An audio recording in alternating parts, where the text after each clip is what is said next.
My name is KHALIL Gibran Muhammad. I am the Executive Director of the Schomburg Center for Research in Black Culture, and you're watching Positive Community TV.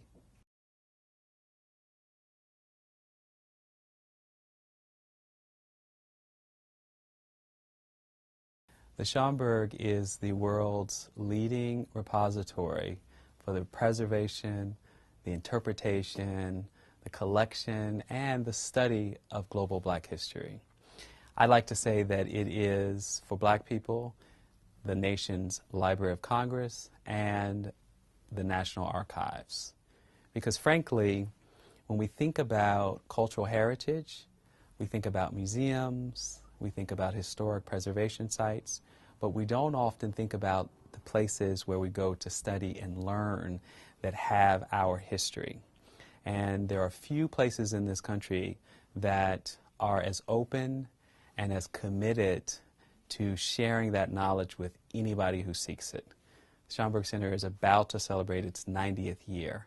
And for people who are first, second, third generation Harlemites, this place has been a pillar of this community. Everyone from Langston Hughes to Zora Neale Hurston to James Baldwin to Ruby Dee to Toni Morrison has come through the doors of the Schomburg Center and come out a smarter person, a more creative person, a more inspired person, and then went out and changed hearts and minds. And that tradition and that cycle continues.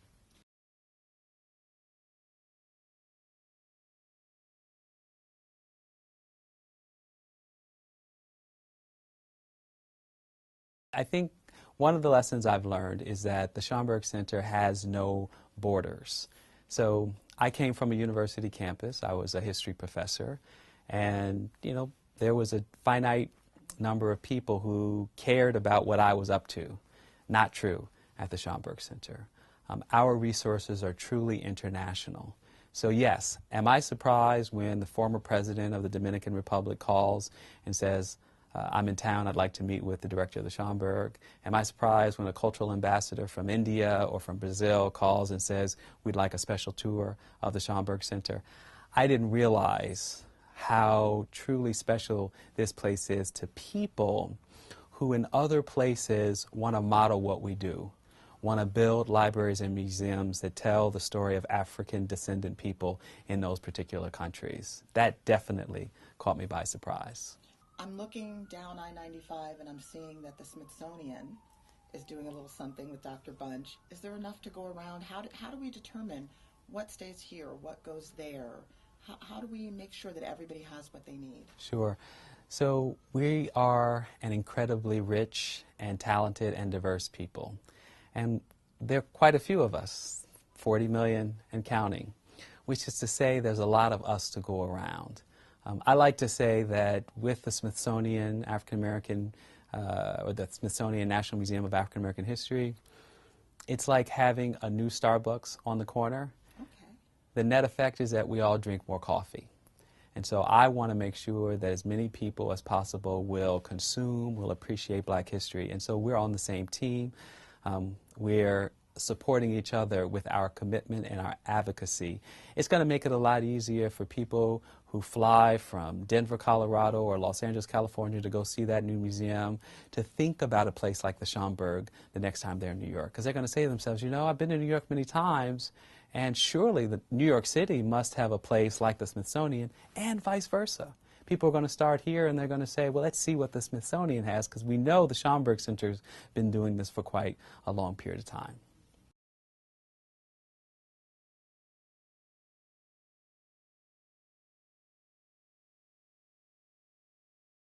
There's one person that immediately comes to mind. His name is Philip Agnew. He is the head of Dream Defenders. It is the organization in Florida that occupied Governor Rick Scott's office to call for a repeal of stand your ground laws in the wake of the Trayvon Martin murder and the Zimmerman verdict. This young man is really something special. He just delivered a State of the Youth address the same night of the State of the Union address. And asking our political establishment, our community leaders, to listen to young people, listen to their needs. So just because he's just now getting started, I'm pretty sure we will hear a lot more from him.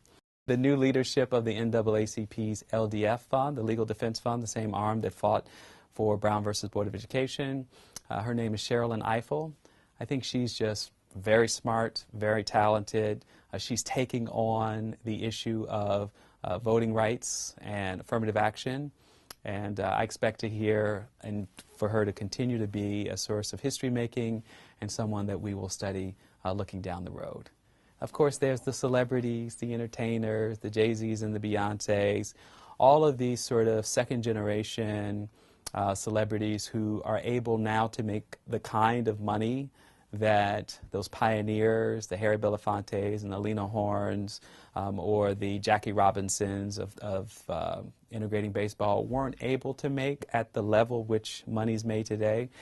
The jury's still out, though, as to whether that money will translate into helping to build communities, helping to deal with the problem of inequality in our society. I think their historical legacy will be better secured by seeing how they use their vast wealth as entertainers to help make a difference in the world.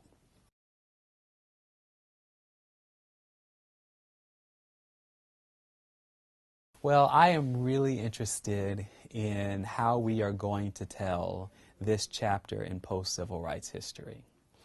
Partly because a lot has happened since 50 years ago, and yet we're still living with the victories of that era as if they outweigh the losses of that period. And I think now is the opportunity from an archival standpoint, from a curatorial standpoint, to collect the evidence of what we did not get right in the civil rights era. That means the lawyers who took on the employment discrimination cases in the 1980s and 1990s, cases around how many black or brown firemen get hired, those kinds of cases, cases that continue to reveal wage inequality for women, be they black or white. We don't really have the evidentiary base yet to tell those stories. We don't even know who the people are who've been behind the scenes fighting those battles. We also have done a really, frankly, a terrible job appreciating one of the most significant global musical and art forms the world's ever seen, which is hip-hop. And the Schomburg Center is committed, like a handful of other organizations, some of which are part of our elite private universities, in archiving hip-hop history for the purposes of saying, hey, guess what? This music changed the world. This music made it possible for a generation of young people to speak truth to power, to be involved and invested in their communities, and likely to save a whole lot more lives than the disparaging comments that hip-hop gets for ruining people's lives. I think we need the evidence, we need to see it, we need to appreciate the work that people did in the community who don't get the credit that they deserve.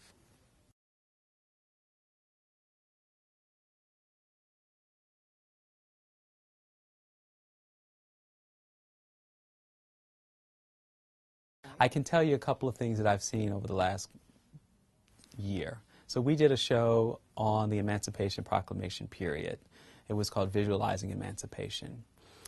So this is not a happy story, but it's something that really struck me in a very powerful way, which is I'd never seen the image of a slave auction house. We know that enslaved people were bought and sold like property.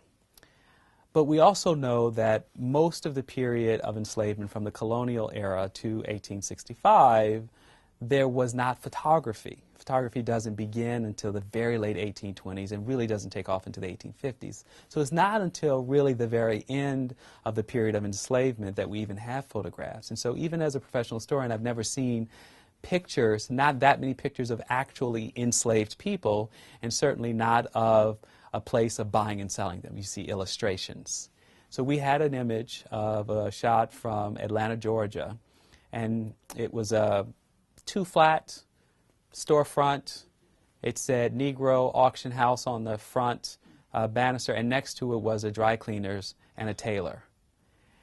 And just to think about the way that this country built itself around commerce and trade, around the marketplace, how we still debate today whether or not markets should be regulated, whether we should have an environmental protection agency, whether we should have laws that address fundamental inequality, tax regulation, all of these things says something about the DNA of the country. And for me, that will never leave my mind's eye in terms of what it represents. I also want to say we had a terrific show looking at our art collection. And for the first time, I really came to appreciate how deeply connected the Schomburg Library was to some of the earliest of our black masters. So people like Jacob Lawrence, people like Charles White, people like Buford Delaney, Augusta Savage. It turns out that the Schomburg Center in 1933 opened as the Harlem Community Arts Center, which is a very well-known community arts center that helped to train people like Jacob Lawrence as a young person here in Harlem. But I didn't realize that it started in the Schomburg Library until quite recently. It's really a testament to how crucial this place was as a site of research, a resource to aspiring young people who needed a refuge and a sanctuary from the evils of the world, a place to grow and to be creative. So I'm very proud of those exhibitions and the things that I learned from them.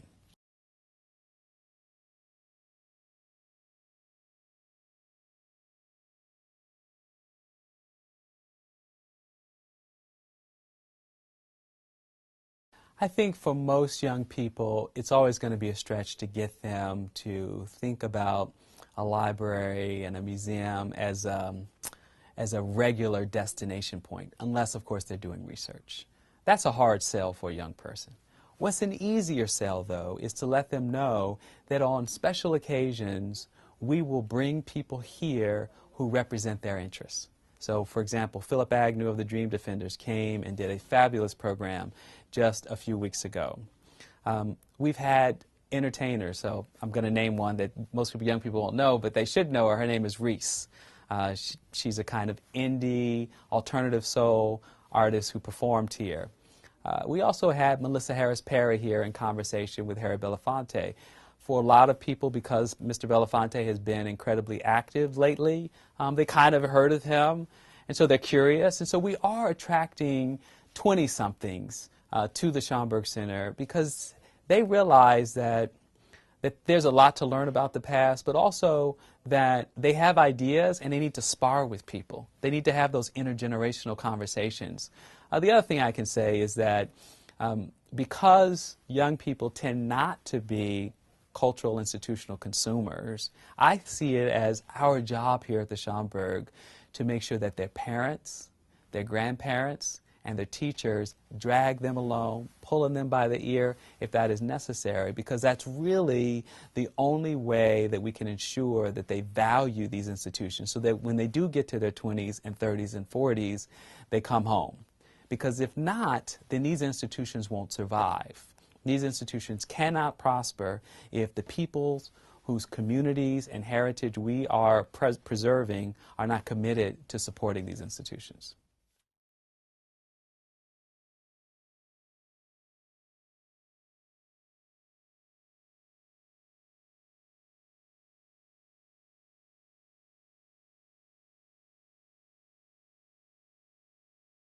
It's hard for me to pinpoint the moment where my connection to my family's history made me a different person.